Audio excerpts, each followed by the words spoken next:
श्री स्वामी समर्थ।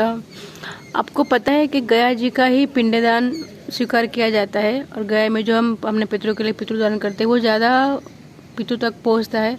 क्यों? तो ब्रह्मा जी ने स्वयं गयासुर नाम के राक्षस को वहाँ पे स्थापित किया था और उनके पीठ के ऊपर बहुत बड़ा यज्ञ किया, महायज्ञ किया था।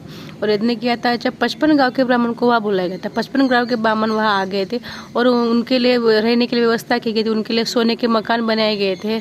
फिर उनके लिए नदी में दूध बहता था, नदी में शहद बहता था और कुएं थे, कुएं में घी था। और उनके लिए अन्न के बड़े बड़े पहाड़ बनाए गए थे और उनका घर भी सोने का था। रहने के लिए उनको सब व्यवस्था कर दी गई थी। अन्न धन की कुछ भी कपड़े पहनने कुछ भी उनको कमी नहीं था। लेकिन जब यज्ञ शुरू हो गया, जब यज्ञ आधे बीच में आ गया तो तब ब्राह्मण ने उनको दक्षिणा मांगे ब्रह्मदेव को। तो ब्रह्मदेव बोले, तुमको मैंने इतना सब कुछ दिया है फिर भी तुम्हारे मन में अभी भी लालच है, तुमको संतोष नहीं हुआ है।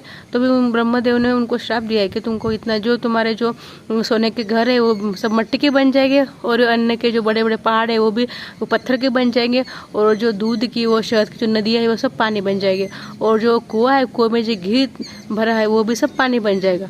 और उस दिन से ब्राह्मण को भी श्राप दे ब्राह्मण और कहा कि तुम्हारे ऊपर हमेशा ऋण रहेगा।